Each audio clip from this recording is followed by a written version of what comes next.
Warm welcome, this is Markus Ternin at the 25th of November 2024. As I'm speaking, the moon is still in the sign of Scorpio, being void of course until 12:30, middle of the day, Middle European time, and then it will change to the sign of Libra. And when the moon is in the sign of Libra, he makes the last sextile, pre-sextile before the new moon to the sun in Sagittarius.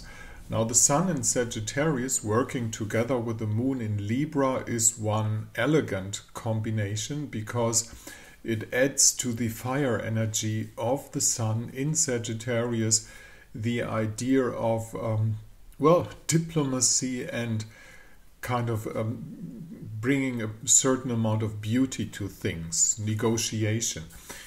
But we must not forget that at the same time in the sign of Libra we have the South Node, which has the character of Saturn, and then we have Lilith at the same time.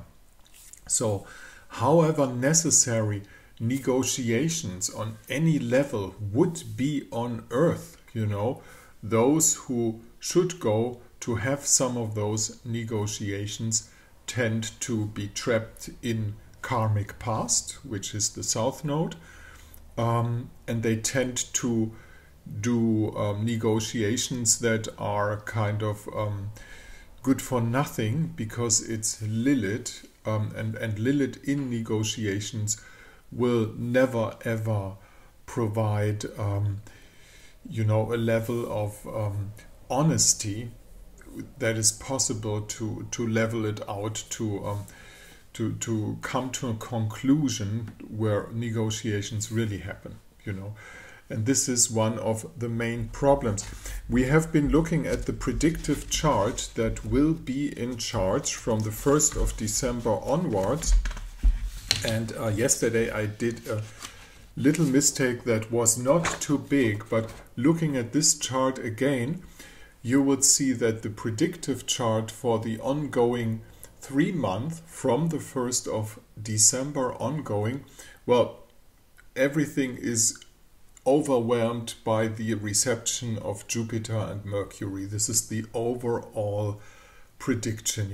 This is going to happen. There's a whole lot of information and wisdom also at the same time going to flow out there. And then the second thing is the Chiron and Lilith opposition, because Lilith, as I said, she's not alone. She has the South Node still up there. This is something very, very hard to bring together. That's logical, the big camp of those who recently lost the election in the US, they will go Lilith ways as they used to do the last 4 years or even longer, and this is of course still going to lead to people to get hurt.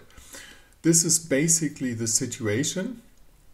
Looking at this new moon chart, as I said, what I mixed yesterday was because this paper is turned around in the mirror that I'm looking at. This is of course the 10th house, and so it's all on Venus. The outcome is all on Venus, and Venus is in the sign of Capricorn, does not have any really relevant difficulties, to put it that way. So maybe Venus in the sign of Capricorn brings some balance and mild vibes to those who rule, but anyhow Saturn is being ruled by Capricorn is being ruled by Saturn, and Saturn is in the sign of Pisces ongoing. It's not retrograde anymore, Saturn in the sign of Pisces, but it still holds the idea of Pisces that this is not a bridge to pass, really. This is not a bridge to go on. This is dissolving structures.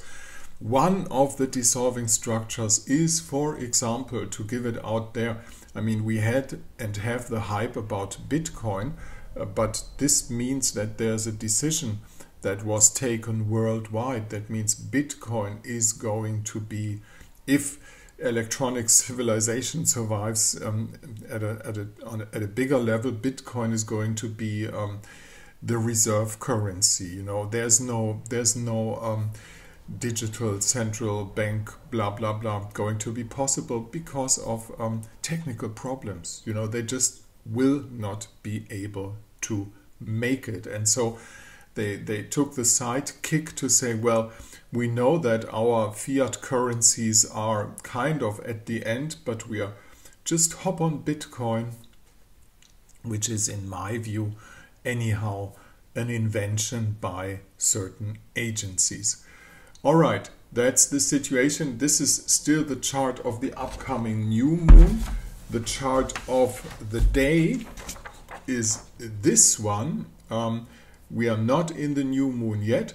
You see that the moon himself, this is for 20 minutes after 12, you know, when the moon passes over to Libra, and this is the connection that is pretty nice for today and usable in a sense of, well, it all depends where your moon is located. If you can get along with a Libran moon, that's even a day for to play something, to go out and do that what children do. Let the children play. Mars in the sign of Leo, however, at the same time holds a strong backup in the fire signs towards the fire sun in Sagittarius, to the fire Mercury in Sagittarius, and then also to the fire Chiron in the sign of Aries. You know, this is what Mars holds, not by exact aspects, but it's by signs, you know. So we are still also a lot of information coming out, inspirative arrows are being sent to the outskirts of our developing consciousness, you know. Pluto changed to the sign of Aquarius and is going to bring up a whole lot of revolutions, not only one, but more than one.